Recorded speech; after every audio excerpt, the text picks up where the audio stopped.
Boa noite, graça e paz do Senhor Jesus, amém? Vocês estão bem, gente? Prontos? Senti muita confiança, não. Nós estamos na nossa série da Carta aos Efésios, nossa série que se chama Tributos. E hoje nós vamos falar do capítulo 2 da Carta aos Efésios. O título da noite de hoje é Uma Nova Humanidade. Nós vimos no sábado passado, o pastor Guilherme compartilhou aqui sobre o grande mistério de Deus. Ele falou que o grande mistério ele foi revelado a nós. E esse mistério é reconciliar todas as coisas em Cristo, reconectar todas as coisas em Cristo, convergir tudo em Cristo. Então esse é o grande mistério. E a ideia desse mistério, dessa reconciliação, dessa reconexão em Cristo, é principalmente restaurar algumas coisas. Restaurar paz, restaurar reconciliação, restaurar a unidade. Esse é um dos grandes projetos e por isso que tudo deve converter em Cristo. E hoje nós vamos falar do capítulo 2, mas nós vamos pular do versículo 1 ao 10. Por quê? Porque o versículo 1 ao 10 nós já falamos aqui. Se você quiser ver uma pregação expositiva do capítulo 2, do versículo 1 ao 10, você pode ir lá no canal e pesquisar a Amnésia, que é uma pregação que eu tive a oportunidade de compartilhar aqui, onde eu falo sobre esse pedaço. Mas eu vou falar rapidamente, é uma introdução sobre o versículo 1 ao 10, porque nós precisamos saber o que fala, o versículo 1 ao 10, para a gente começar a ler o versículo 11, ok? Basicamente, quando nós iniciamos o capítulo 2, nós vemos Paulo nos falando de como nós éramos. Ele fala, olha, você era alguém morto, alguém que estava na sepultura, e ainda na sepultura, quando você não tinha controle da sua vida, existiam outros poderes que controlavam você. Esses poderes eram o diabo e os seus desejos. Então a sua vida toda, todas as suas decisões, todos os seus pensamentos, todos os seus desejos, eles tinham alguém controlando. Era ou o diabo, ou os seus desejos, seus impulsos internos. Então ele fala isso lá no versículo 1 a 3, e para finalizar essa parte no versículo 3, ele fala que além disso tudo, você tinha por herança, por direito, a punição divina. Então você tinha uma vida de alguém que era um morto, um zumbi, que tinha um controle do inferno ou dos seus desejos, e para completar, você tinha a punição divina sendo derramado sobre a sua vida. Então essa era a realidade, o retrato de como deveria ser eu e você vivendo nessa terra. Só que a partir do versículo 4, ele começa assim, mas Deus em sua rica misericórdia. Então, a partir do versículo 4, nós vemos um movimento da parte de Deus indo em direção a gente. Essa é a primeira coisa que nós precisamos entender. Nós não podemos fazer nada para mudar a nossa situação. É por isso que é pela graça de Deus que Ele vem e nos restaura, não é pelas obras, não é relacionado a nada do que fazemos. Então a primeira coisa que nós olhamos para nós e para Deus é reconhecer que o primeiro movimento, o primeiro passo foi dado por Ele para nos alcançar. Então se hoje você está aqui sentado e é alguém que foi alcançado por Cristo, você tem que olhar para Ele e falar, Deus, muito obrigado, porque não tinha nada que eu fizesse que me tirasse de onde eu estava. Mas o Senhor, por causa da sua rica misericórdia, graça, deu os primeiros passos e foi até mim e me tirou de onde eu estava. Então, nesse versículo 4 e 5, nós vemos que Ele nos tirou da sepultura e tirou esse controle do inferno e dos nossos desejos e tomou esse controle nas mãos. Então agora nós temos uma nova vida. Uma nova vida onde eu posso receber as bênçãos de Deus e viver debaixo dessas bênçãos de Deus, que é o que ele vai falar inclusive lá no versículo 6 e 7. De alguma forma, eu e você estamos assentados com Jesus nas regiões celestiais. E talvez você esteja pensando o que significa isso, e eu não vou te explicar isso aqui hoje, mas significa que de alguma forma eu e você participamos do poder de Jesus através do Espírito dele que está em nós. Isso quer dizer que o Espírito de Deus, o Espírito de Jesus, o Espírito Santo, a coisa mais poderosa, a pessoa mais poderosa do universo está depositada sobre a sua vida. Então além da gente ter sido retirado da sepultura, além da gente ter sido retirado da punição divina, Ele nos pegou, nos adotou, nos transformou em filhos e ainda liberou todas as bênçãos espirituais sobre a nossa vida. Amém, gente? Porque isso é um cenário incrível, porque não foi só nos tirar da sepultura. Não, eu vou te tirar, mas eu vou te abençoar. eu não vou só te abençoar, eu vou te transformar em filho. Eu não vou só te transformar em filho, eu vou colocar o meu Espírito sobre você. E o mesmo poder que me ressuscitou naquela sepultura está sobre você, caminhando por onde você vai. Isso é incrível. Esse é o resumo do Evangelho, é o resumo da boa notícia que nós temos. E aí ele continua falando sobre isso lá no versículo 8, no versículo 9, dizendo que a salvação, ela é por meio da fé. Ela não vem por nada que nós fazemos. Então, mais uma vez, ele nos relembra que onde nós estamos é porque Jesus, pela sua graça, misericórdia e seu grande amor, nos alcançou. E ele finaliza essa parte no versículo 10, dizendo que nós somos obra-prima da criação dele. O que ele quer dizer com isso? Ele quer dizer que eu e você, assim que nós fomos salvos e alcançados, ele está fazendo uma obra em nós. E a obra ela vai ser finalizada no dia em que Jesus voltar. É como se a gente pegasse um bloco de pedra e estivesse esculpindo esse bloco de pedra, e Jesus já estivesse vendo a imagem final da escultura. A gente ainda vê um bloco de pedra sendo quebrado, algumas partes estão mais bonitas, outras nem tanto. Ou seja, algumas coisas da minha vida eu já estou vivendo melhor, outras eu não consegui ainda mudar, mas Jesus, ele está olhando a imagem final. Deus, ele está olhando a imagem final. E ele sabe que eu e você seremos uma obra-prima, não por algo que fizemos, mas porque eu e você seremos a imagem de Jesus. Então ele olha para nós e fala, olha, você é a obra-prima da minha criação. Não pelo que você faz hoje, mas porque eu sei o seu futuro, onde você vai se parecer com o meu filho. E ele finaliza falando de um novo caminho, no versículo 10. Quando nós fomos resgatados, nós temos um novo caminho para trilhar. E esse novo caminho, ele linka lá com o Gênesis. Porque quando nós olhamos para Adão e Eva, nós descobrimos que eles tinham um relacionamento com o Pai, livre. Mas aí o pecado veio e quebrou esse relacionamento. Então esse novo caminho, que o versículo 10 vai finalizar dizendo que é uma obra que ele preparou antes da fundação do mundo, ou seja, antes da fundação do mundo, e isso o pastor Guilherme falou isso no sábado passado, Deus já sonhava com você, já sonhava com uma obra para você fazer. Que obra era essa? A obra que Deus mais desejava e sonhava, de que você voltasse a ter um relacionamento com Ele. Esse é o maior desejo de Deus, é o maior desejo do nosso Pai, de que a gente tenha um relacionamento com Ele. Então ele finaliza o versículo 10 falando, olha, isso tudo foi feito. Da onde você foi tirado, da onde você foi colocado, para um objetivo, ter um relacionamento comigo. Então o grande objetivo que a gente vê do versículo 1 ao versículo 10 é restaurar o nosso relacionamento com o Pai. E aí a gente linka com o capítulo 1, onde diz que o grande mistério é que todas as coisas se convertam em Cristo, ou seja, que haja restauração de todas as coisas. E a primeira coisa que nós vemos do versículo 1 ao versículo 10, no capítulo 2, é que uma coisa foi restaurada, o meu relacionamento com o Pai, ele foi restaurado. Então, esse problema foi resolvido. Esse problema, ele está finalizado. Nós não temos mais problema com Deus. Então nós podemos ter acesso a Ele, nós podemos nos encontrar com Ele, nós podemos ter a liberdade de se relacionar. A grande questão, e aí agora a gente entra a partir do versículo 11. A grande questão é que muitos de nós pensamos que esse problema resolve todas as coisas. Pronto, meu problema com Deus está resolvido, então fechou. Eu posso viver tranquilamente, eu sou uma pessoa espiritual agora, eu me conecto com Deus. Eu oro, eu leio a Bíblia. Só que isso aí é só metade dos nossos problemas. Um problema foi resolvido, mas tem um grande problema também que ainda não foi solucionado, ainda não foi resolvido. E nós precisamos saber que esse grande problema é a nossa inimizade com as pessoas que estão à nossa volta. Porque quando o pecado ele veio, ele não quebrou só o nosso relacionamento com Deus, ele quebrou o nosso relacionamento com as pessoas à nossa volta. Então essa pessoa que está do seu lado aí, era para ser seu inimigo mortal. Ok? Era para ser seu inimigo feroz. Como disse o pastor Guilherme, era para ser aquela pessoa no Jogos Vorazes que você ia ter que ganhar dela.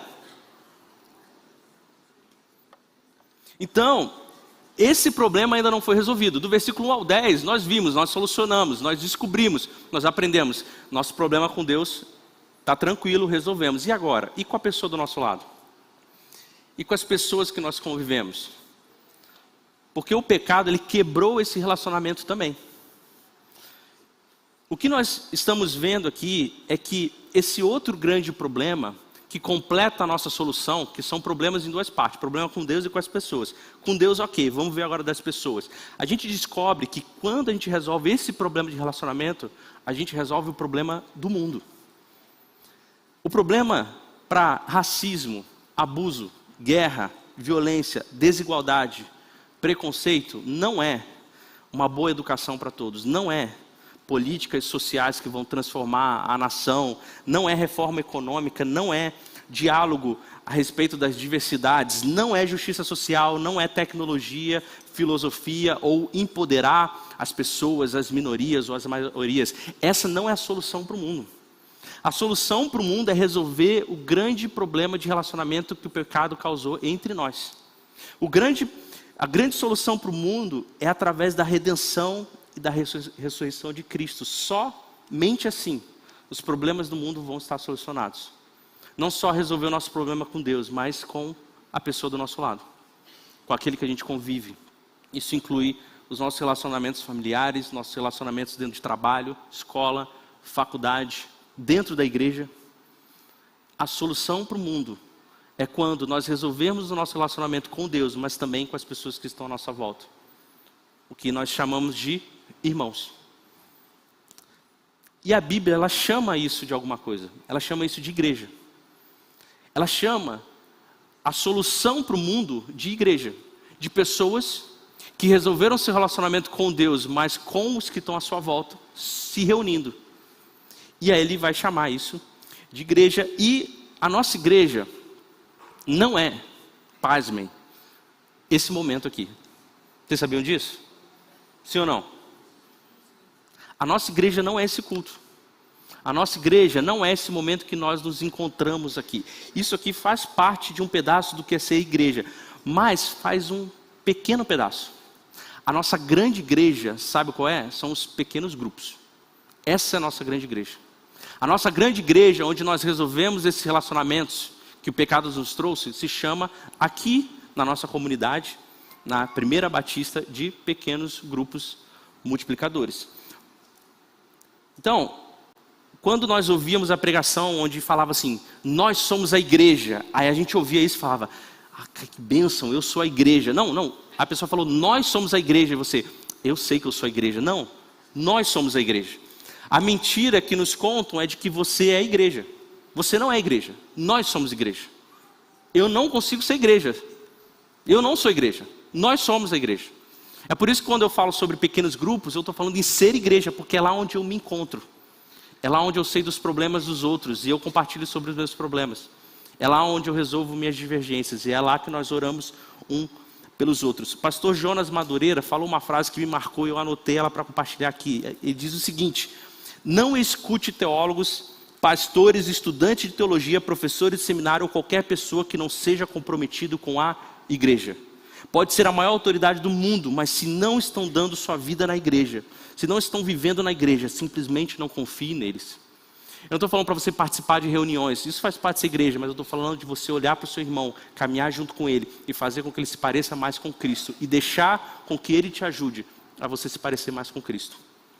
E é isso que vai falar Efésios a partir do capítulo 11. E é isso que nós vamos ler essa noite. Você pode abrir Efésios 2, do versículo 11 em diante.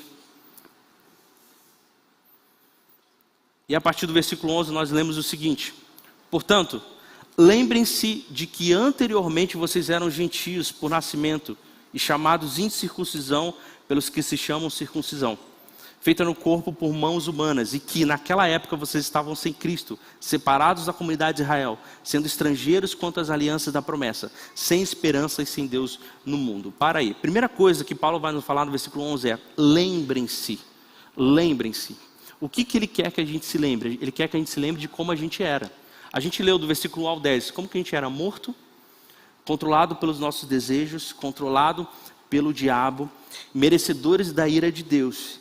E aí, a gente acha que parou por aí, porque até aí falou o nosso problema com Deus. E aí, a partir do versículo 11, ele começa a nos dizer outras coisas que nós precisamos nos lembrar, que nós muitas vezes nos esquecemos. A primeira coisa que ele vai dizer é lá no versículo 12, dizendo que nós estávamos sem Cristo. O que isso quer dizer?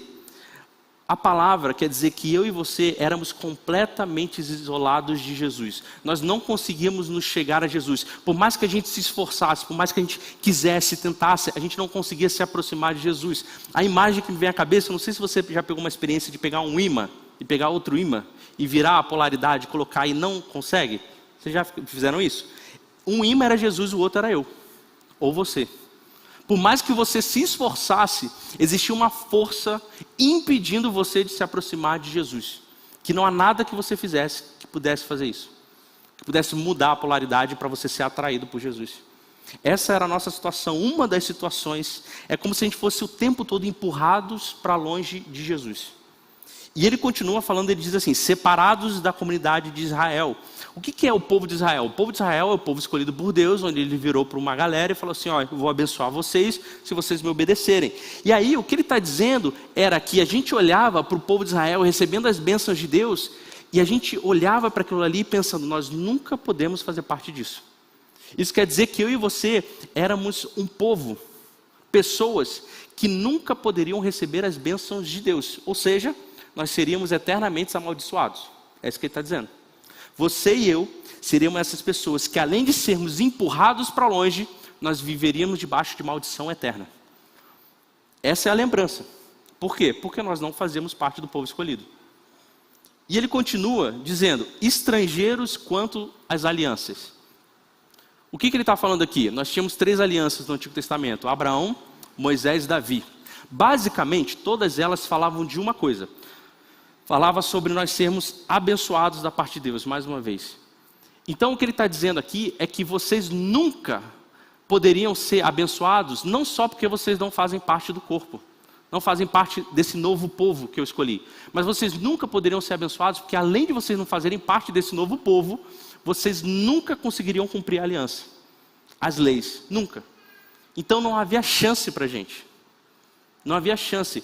E uma das coisas que fala sobre a aliança de Davi é que de Davi viria alguém que salvaria a humanidade. Basicamente alguém que sempre se assentaria no trono. Ele está falando de Jesus. Então ele está completando dizendo, olha, além de vocês nunca poderem ser abençoados, vocês nunca seriam salvos. Porque vocês não fazem parte do povo do qual virá o rei que se sentará eternamente. Então, empurrados para longe de Cristo, eternamente amaldiçoados e sem possibilidade de salvação. Você está triste aí? Eu fiquei triste lendo isso. E a gente acha que está ruim, mas ele continua piorando. E ele diz assim, sem esperança. Por quê? Porque quando a gente se olha nessa situação, há alguma esperança para a gente? Sem salvação, amaldiçoado eternamente e sem possibilidade de chegar aquele que pode me salvar e me abençoar, então não tem esperança para a minha vida. E a palavra sem esperança aqui, ele remete ao mundo da época onde as pessoas pegavam os seus mortos e colocavam moedas nos olhos e na boca. A gente já viu isso em filme. Por quê? Porque eles pensavam que quando a pessoa morresse, ela ia ter que pagar a entrada dela no local para ser salva. Só que eles nunca saberiam se isso era verdade. Então eles tinham uma esperança de que talvez isso fosse real. Então eles viviam eternamente pensando, será que existe algo depois da morte? Será que existe uma vida eterna? Será que existe algo bom? Então nós éramos esse povo sem saber do que ia acontecer, vivendo uma esperança de algo que seria uma esperança. 1 Pedro 1,3,5, eu vou ler rapidamente, ele resume tudo aquilo que nós não conseguiríamos alcançar e não era para a gente receber. Ele diz o seguinte, a partir do versículo 3, bendito seja o Deus Pai do nosso Senhor Jesus Cristo, conforme a sua grande misericórdia, Ele nos regenerou para uma esperança viva, por meio da ressurreição de Jesus dentre os mortos, para uma herança que jamais poderia perecer, macular-se ou perder o seu valor. Herança guardada nos céus para vocês, que mediante a fé são protegidos pelo poder de Deus, até chegar à salvação prestes a ser revelada no último tempo. Ele está descrevendo o que acontece com aqueles que foram regenerados. Aí para a gente descobrir como era a nossa situação, é só ler tudo ao contrário. Então a gente não merecia a esperança viva, a gente não merecia a ressurreição dos mortos, a gente não tinha herança, a gente iria perecer, a gente não tinha valor, a gente não tinha herança dos céus, a gente não tinha como ser protegido pelo poder e a gente não tinha como ser salvo nos últimos tempos. Essa era a nossa realidade, nosso cenário. E ele diz mais uma coisa, ele finaliza dizendo essa parte falando assim, e nós éramos sem Deus. Além disso tudo, eu e você éramos como pessoas, e a palavra aqui é ateu, literal, ateu. O que é um ateu? Nesse sentido, é aquela pessoa que acredita em tudo, menos em Deus. Então eu acredito em várias coisas, mas nenhuma delas é Deus para me salvar. Então eu acredito no meu trabalho, acredito na minha família, acredito no meu dinheiro, deposito as minhas esperanças nisso, mas nada delas é suficiente para me salvar e para me tirar dessa situação terrível que eu estou. Então eu e você, além disso tudo, andávamos por essa terra, adorando a coisas que não têm poder nenhum de nos tirar dessa situação, como ateus. Mas a partir do versículo 13, nós vemos o cenário mudando. E assim como o versículo 4, lá do início, onde nós vimos a nossa realidade, e aí nós líamos no versículo 4 dizendo assim, mas Deus rico em misericórdia. Aqui nesse versículo 13, nós vemos a nossa situação, e a partir do versículo 13 dizemos, mas agora, o nosso cenário mudou, a nossa vida mudou. O interessante é que se você olha para esse pedaço, nós lemos o primeiro 2 versículos dizendo da nossa vida sem Cristo. Versículo 11 e 12, que é o que a gente falou até agora.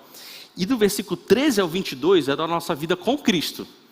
Completamente desproporcional. 2 versículos para a nossa vida sem Cristo e quase 10 para a nossa vida com Cristo. Por quê? Porque a vida com Cristo ela é desproporcional em relação à nossa vida que passou. O que nós recebemos em Cristo é 1000 vezes maior do que o desastre e a ruína que era a nossa vida antes. É por isso que ele precisa de mais tempo para falar daquilo que a gente recebeu.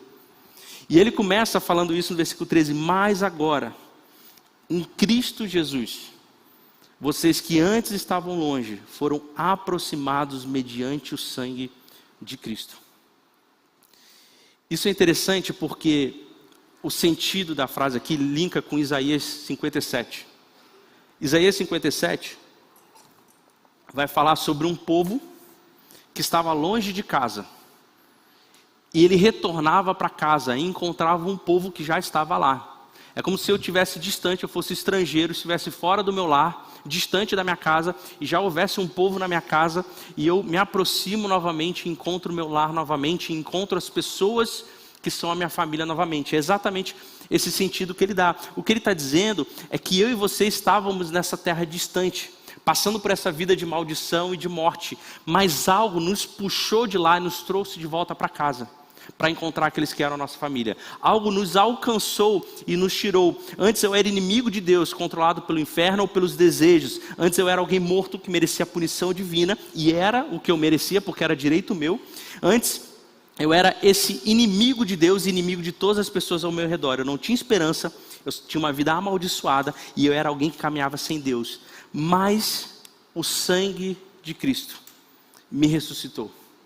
O sangue de Cristo me tornou filho. O sangue de Cristo me deu esperança e me salvou. O sangue de Cristo. E a imagem que me vem à cabeça é um laço. É como se o sangue de Cristo se tornasse um laço e amarrasse a gente onde a gente estava, numa vida de destruição, e puxasse a gente de volta para casa. E encontrasse aqueles que já estavam lá esperando por nós e aguardando o nosso retorno. O sangue de Cristo é esse caminho que foi feito para que eu percorresse de volta. O sangue de Cristo é esse caminho no qual Jesus foi até mim e me pegasse daquela situação e me colocasse. É exatamente isso que o versículo está dizendo. Ele diz, estávamos longe, mas fomos aproximados mediante o sangue de Cristo. Quando nós falamos sobre os ensinos de Jesus e lemos a Bíblia, até alguém que não é cristão reconhece isso. Ele era alguém espetacular, era um mestre espetacular. Mas isso não é suficiente. É por isso que o nosso símbolo como cristão não são os ensinamentos de Cristo. Eles são importantes, é óbvio. Mas é a cruz. A cruz representa o nosso caminho de volta da vida que nós tínhamos e a vida que nós temos agora. A cruz representa o símbolo do cristão que entendeu a vida que ele tinha e como o sangue de Cristo foi até nós e nos trouxe para casa. É por isso que quando nós falamos sobre pregar o Evangelho, é loucura pregar o Evangelho para quem não é cristão. Sabe por quê? É como se você estivesse no cemitério em pé pregando para um monte de morto. Isso é a pregação do Evangelho para quem não é cristão. Mas nós pregamos porque nós sabemos que aquele sangue que nos tirou daquela mesma sepultura pode vir sobre eles e tirá-los dali e trazê-los de volta para casa. E aí nós continuamos porque agora nós começamos a ver como que isso tudo foi possível. Como é que foi possível todos esses acontecimentos? Como é que foi possível a gente sair dessa situação e hoje a gente está de volta? Como é que foi possível o sangue de Cristo nos puxar de volta para casa? A partir do versículo 14 ele vai dizer o seguinte: pois ele é a nossa paz, o qual de ambos fez um e destruiu a barreira, o muro de inimizade, anulando em seu corpo a lei dos mandamentos expressa em ordenanças. O objetivo dele era criar em si mesmo, dos dois, um novo homem, fazendo a paz, e reconciliar com Deus, os dois em um corpo, por meio da cruz, pelo qual ele destruiu a inimizade. A primeira coisa que ele começa falando aqui é que, pois ele é a nossa paz. A paz que nós lemos na Bíblia não é aquela sensação de tranquilidade e bem-estar que a gente imagina que é ter paz. A paz que nós lemos na Bíblia é uma paz que carrega essa harmonia, essa ordem, essa integridade, que coloca todas as coisas no seu devido lugar, organiza todas as coisas. E a paz que nós lemos da Bíblia não é a paz de eu buscar algo para ter essa paz. A paz que nós lemos na Bíblia é uma pessoa que eu encontro, e não algo que eu tenho para mim. A paz é o próprio Jesus, onde eu me encontro com Ele, e por me tornar alguém parecido com Ele, Ele habita em mim, sendo a paz dentro de mim. Isso é a verdadeira paz. Eu sei que muitas pessoas aqui têm tido crise de ansiedade. Ou nem crise de ansiedade, mas ansiedade.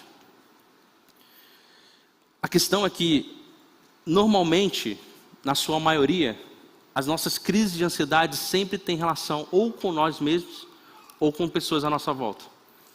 Isso quer dizer que você não resolveu os seus relacionamentos nem com você mesmo, nem com as pessoas à sua volta. Isso quer dizer que ainda existe pecado habitando, que não é o suficiente para restaurar esse relacionamento, para que você seja igual a Jesus, para que a paz de Jesus esteja sobre vocês. Uma das coisas, e agora pessoalmente falando, que tem me assustado muito, é a quantidade de pessoas que têm achado normal tomar remédio para crise de ansiedade. Gente, não é normal tomar remédio para crise de ansiedade. Pode ser um tratamento, pode ser um período, pode ser um momento que você está vivendo, mas isso ser algo normal na sua vida, como algo que você precisa para ter controle de você mesmo, eu quero dizer que existe uma outra paz, que é muito mais poderosa do que qualquer remédio. Existe uma outra paz que é muito mais poderosa do que psicólogo e terapeuta, e eu não estou ignorando a profissão, eles são maravilhosos e a gente precisa ter eles na nossa vida, mas eles não têm poder suficiente para restaurar a nossa alma e a gente ter paz. Somente Jesus pode dar isso, somente a gente resolvendo nossos relacionamentos com as pessoas e com a gente mesmo, através do sangue de Cristo que nos puxou de volta para o lar, que nós podemos ter a paz de Jesus, que é Ele habitando nas nossas vidas. Como que Cristo se torna a nossa paz? E a resposta resumida para isso é consertando os nossos relacionamentos. Ele vai dizer, nesse mesmo versículo, o qual de ambos fez um. O que ele está dizendo é que eu e você, nós não éramos só desconhecidos. Eu não conheço você, eu não sei seu nome, não. Nós éramos inimigos. E quando ele nos fez um, ele não nos fez colegas, amigos, parceiros, não. Ele nos fez família. E a palavra que utiliza aqui é que ele fez um novo homem, mas essa não é a melhor tradução. A melhor tradução é uma nova humanidade. Jesus, ele pegou aqueles que eram inimigos entre si, que não viviam em paz, nos juntou como um povo e criou uma nova humanidade, um novo grupo de pessoas. E ele chamou isso de igreja. Ele destruiu a barreira, o muro da inimizade. Literalmente, o que Paulo está escrevendo aqui era o seguinte: quando tinha o Antigo Testamento, tinha o templo, e aí tinha lá os 3 pedaços do templo, e tinha uma barreira que impedia quem não era judeu de entrar no templo. Era um muro, literalmente, de mais ou menos 1,20 m, que eu não podia, não sendo judeu, se eu não era judeu, eu não podia passar aquele muro. Isso quer dizer que se eu passasse aquele muro, e existia uma plaquinha que dizia isso, eu poderia ser morto. Era uma lei. Então, se eu passasse aquele muro e alguém me matasse, não ia acontecer nada com a pessoa. O que ele está dizendo é que esse muro que impedia a gente de se transformar na família de Deus e ter um relacionamento com o Pai, porque é isso que o tabernáculo significa, ele foi quebrado. Isso quer dizer que agora eu e você podemos andar dentro da presença de Deus com aqueles que são nossa família e encontrar com Ele todos os nossos dias. É isso que significa essa destruição de barreira do muro da inimizade. E ele continua falando, anulando em seu corpo a lei dos mandamentos expressa em ordenanças. Lembra que ele falou que a gente era alheio das alianças? Agora ele está dizendo, olha, aquelas leis que tornavam um povo seleto, abençoado, elas não existem mais no seu pleno funcionamento. Isso quer dizer que agora você que nunca poderia entrar debaixo dessas alianças para ser abençoado por Deus, você pode fazer isso. Porque existe um outro caminho. E é um caminho no qual eu trilhei para que vocês participassem. É um caminho onde eu derramei o meu sangue para alcançar vocês e dizer, vocês agora podem viver debaixo das bênçãos espirituais que existem para aqueles que são meus filhos. Não é só para quem é judeu, não é só para quem tem uma determinada cor de pele, ou você que vive em uma determinada região, ou você que tem um determinado grau de escolaridade. Não, não. Qualquer um que eu desejar alcançar, eu trago para perto de mim para ser meu filho. Porque não tem mais a ver com o que as pessoas fazem, mas tem a ver com o meu sangue derramado naquela cruz. E ele continua dizendo nessa parte, dizendo, o objetivo dele era criar em si mesmo 2 homens, um novo homem, fazendo a paz. Como eu falei, esse novo homem é essa nova humanidade, um novo grupo de pessoas, que ele chama de igreja. Mas somente por meio de Deus, tudo isso foi possível. Tudo isso aconteceu por meio da cruz, que tirou a inimizade que havia entre nós e nos transformou em igreja. O que nós estamos fazendo aqui essa noite é muito mais do que o acaso. É isso que cristãos fazem, se reúnem. É isso que igrejas evangélicas fazem. Não, nós estamos vivendo aqui o plano que Jesus fundamentou na cruz. Você está aqui hoje não é porque faz parte de um cristão vir à igreja no sábado ou no domingo.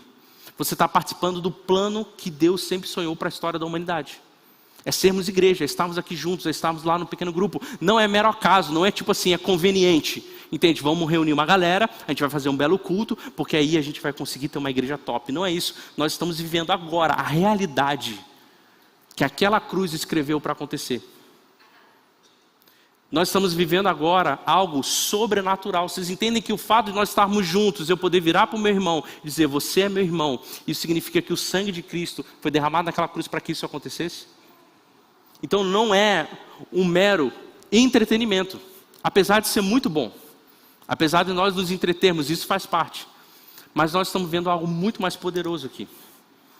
Nós estamos vivendo a igreja viva de Cristo, escolhida por Ele, laçada pelo sangue dele, para criar essa nova humanidade, esse novo grupo de pessoas. Por quê? Para mudar o mundo, é isso. Para mudar todas as estruturas, trazendo o reino dele sobre a terra. No versículo 17 ele vai continuar dizendo o seguinte, ele veio e anunciou a paz a vocês que estavam longe e paz ao que estavam perto. Pois por meio dele, tanto nós como vocês temos acesso ao Pai, por um só Espírito. O que ele está dizendo aqui é que não importa a sua história.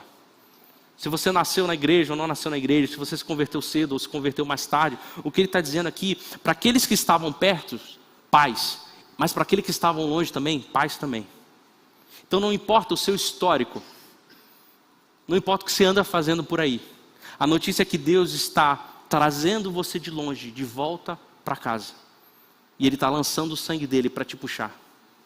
Para você se encontrar com Ele e viver debaixo da família dele, que é a igreja dele. Que somos nós, que somos nossos irmãos. O que Ele está dizendo para você é que não importa o que você fez. Eu quero que agora você tenha acesso ao Criador do universo. Porque eu quero e desejo e sonho e amo me relacionar com você. E todos nós fomos alcançados, não importa o que nós fizemos. E o versículo 19 vai dizer assim, portanto vocês já não são estrangeiros nem forasteiros. A gente já tinha ouvido essa palavra antes, que nós éramos esses estrangeiros, nós éramos esses forasteiros, nós estávamos sendo o tempo todo empurrados para longe de Cristo, mas concidadãos dos santos e membro da família de Deus. Agora nós temos um lugar para pertencer. Nós não somos mais brasileiros, nós não somos brasileiros, mas isso quer dizer que existe uma outra origem na nossa vida. A origem dos céus, da família de Deus. E ele vai dizer no versículo 20, edificados sobre o fundamento dos apóstolos e dos profetas, tendo Jesus Cristo como pedra angular, no qual todo edifício é ajustado e cresce, para tornar-se um santuário santo no Senhor. Cristo, ele derrubou esse muro de inimizade que tinha, ele derrubou o edifício de ruína que nós éramos. E ele decidiu construir um novo edifício. E a imagem não é que você é um edifício. Você é uma pedra que pertence ao edifício. E ele vai dizer aqui que existem duas bases para isso. Ele vai dizer, olha, existe o fundamento dos apóstolos e dos profetas. O que ele está dizendo é o seguinte: de um lado nós temos os apóstolos, de um lado nós temos os profetas. Ou seja, nós temos aqui o Novo Testamento, nós temos o Antigo Testamento. Eu e você somos como pedra que vai sendo colocado de um do lado. E eu não sei se vocês já viram aqueles arcos, sabe? Que tem em alguns lugares. Existe uma pedra que fica ali em cima daquele arco que se chama pedra angular. Se você tirar aquela pedra, tudo em volta desmorona. O que ele está dizendo é que debaixo dos ensinos dos apóstolos e dos profetas, o Novo Testamento e o Antigo Testamento, pedra sobre pedra tem sido colocada, e cada pedra dessa tem um nome. Ela se chama Guilherme, ela se chama Luan, ela se chama Fran, pedra por pedra sendo colocada, e aquilo nos une como um edifício, e que nos liga é Jesus sendo essa pedra angular. Quer dizer que se a gente tirar Jesus da jogada, isso aqui tudo desmorona. Não existe Primeira Batista amanhã, se Jesus sair daqui. Acabou. Nossos ensinos são bons, o Novo Testamento é bom, o Antigo Testamento é bom. Nós nos fundamentamos, nós construímos essa comunidade, os pequenos grupos, cada um de nós nos parecemos mais com Cristo a partir daquilo ali. Mas se a gente tira Jesus do meio, acabou. É ruína, destruição. Não importa quão bonito seja o templo, mas a igreja, ela é destruída completamente. Se não houver ensino, nada é construído, mas se não tiver Cristo para sustentar, tudo desmorona. Tudo vai acabar. E o interessante é que ele fala o seguinte, no versículo 22. Nele, vocês também estão sendo edificados sozinhos? Vocês também estão sendo edificados pelo seu próprio esforço, pela a sua santificação. Vocês estão sendo edificados porque vocês são alguém que querem orar mais, vão aos pequenos grupos. Não, o que ele diz é o seguinte, vocês estão sendo edificados juntos. Juntos. Quer dizer que sem igreja, sem o meu irmão ao meu lado, sem a convivência, sem os pequenos grupos, sem esse momento aqui, você não é alguém que é edificado. Ou seja, você não é alguém que se parece mais com Cristo. Resumindo, você é alguém que não é cristão. Então, no final das contas, eu tenho que vir à igreja por ser cristão? Não. Eu sou cristão, por isso eu amo vir à igreja. Porque eu quero estar com aqueles que são meus irmãos, no qual nós vamos ser fundamentados juntos e nos parecer com Cristo juntos. E Cristo vai nos sustentar. Eu vou ao PGM por isso eu sou cristão? Não, eu sou cristão apaixonado por Cristo. E eu sei de onde Ele me tirou, por isso eu amo ir para o PGM. Porque é lá que eu devo estar. Porque eu não posso ser completo se eu não estiver num pequeno grupo, ouvindo a igreja e tendo relacionamentos sérios que vão me ajudar a me parecer mais com Cristo. Eu não posso ser morada de Deus sozinho. Eu até posso, gente, entenda, é claro que o Espírito Santo habita em cada um de nós. Você no seu quarto, você tem o Espírito Santo de você andando pela rua, você indo para o seu trabalho. É claro, mas a obra não é completa. Não tem como eu me aprofundar em Cristo e ser moldado, viver sozinho, vivendo sozinho nessa vida. Não tem como eu ter mais experiências e aumentar meu nível com Deus se eu viver sozinho nessa vida. É impossível. É impossível. Deus, Ele quer habitar em nós. Não é em você ou em mim, é em nós. Então essa construção sendo feita, onde nós somos essas pedras colocadas, é para que Deus habite ali no meio. E a gente vive experiências profundas. E Ele quer habitar conosco eternamente. Se o objetivo é viver como cristão, discípulo de Cristo, é impossível fazer isso sozinho. O céu é só para pessoas que vivem com irmãos. E eu sei, gente, que nós temos dor, diferenças, brigas, desavenças, raivas, dificuldades. Mas é isso aí mesmo. Eu lembro de uma pregação que o pastor Guilherme pregou. Ele falou que o problema de viver em comunidade é cada um de nós. Então o problema de estarmos juntos aqui sou eu, mas é você também. Quando nós olhamos, por exemplo, para essa construção aí na frente, um B-Connect, tem os entulhos ali, tem os tijolos que vão ser colocados. É fácil eu passar por ali e pegar um tijolo assim, não é? Facinho, tá ali dando mole, pega um tijolo aqui. Agora, se eu quero pegar um tijolo aqui dessa construção, eu vou ter que ir na parede, eu vou ter que quebrar a parede, eu vou ter que arrancar o tijolo e me esforçar para tirar esse tijolo na parede. O que isso quer dizer? Quer dizer que quando você está sozinho, você é um tijolo perdido. É fácil você ser carregado e levado. Você não cria raízes em nenhum lugar. Agora, quando você está fundamentado no corpo, ninguém pode te tirar. Você está firme ali. Ninguém pode te arrancar. Pode até ser, mas vai ter um esforço grande. Agora, se você estiver preso ali, ninguém vai tirar você dali. E aí você está construindo, junto com seu irmão, um local onde a presença de Deus está se manifestando dia após dia. Isso é que é ser corpo. No corpo nós vemos o sangue de Cristo circulando, igual o seu corpo mesmo. Mas só porque nós estamos conectados. Se eu me desconectar daqui, o sangue de Cristo não circula mais em mim. Até quando nós olhamos para os dons e talentos da Bíblia, todos eles, Deus te deu um dom, Deus te deu um talento. Aí está falando da sua individualidade, você como pessoa. Mas sempre o fim, no final é para abençoar o corpo, para abençoar os santos. É um presente de Deus para você, na sua individualidade, você como pessoa, mas para você abençoar os outros. Então nem conseguir exercer aquilo que eu tenho e mais ninguém tem, eu consigo fazer sozinho. Eu preciso do outro, para poder derramar sobre ele e abençoar a vida dele. É por isso que nós não brincamos de ser igreja, não é. Nós estamos participando do maior plano de Deus para a história. Nós estamos participando de algo que Deus deu o sangue dele. Então é muito difícil, gente, conviver. É muito difícil. Mas quando nós olhamos para onde nós estávamos e onde Ele quer que a gente esteja agora, faz muito mais sentido viver isso aqui, por mais difícil que pareça. Mas nós vamos ter isso nos outros capítulos de Efésios. Nós temos um grande aliado, que é o poder do Espírito Santo sobre nós. Sabe aquele que fez o impossível? Talvez você esteja pensando, nossa, é impossível conviver com algumas pessoas. Mas aquele que fez o impossível, que é ressuscitar Cristo na cruz, está sobre a sua vida. E Ele quer trabalhar para que coisas impossíveis, até aqueles relacionamentos que você imagina que não poderiam acontecer, possam acontecer. Quando a gente entender que isso aqui faz parte do plano de Deus para nós. E eu quero te encorajar e fazer um desafio agora, antes da nossa ceia. Acho que não vai dar para botar no telão, ou vai dar, não sei. Vai dar? Se você não está num pequeno grupo, gente, o pequeno grupo não é um método para crescer igreja, ok? Você entendeu errado, ou te explicaram errado, ou você tem uma experiência errada. O pequeno grupo é uma ferramenta onde nós encontramos o melhor cenário para viver essa experiência do que é ser igreja na sua plenitude. O dia que tiver outro método, outra ferramenta, a gente muda. Mas acho muito difícil. Então você que não está num pequeno grupo, o meu encorajamento para você, por mais difícil que pareça, por mais experiências ruins que você tenha passado, eu quero te encorajar a participar de um pequeno grupo. Esse QR Code na tela vai levar para um formulário, onde você vai preencher.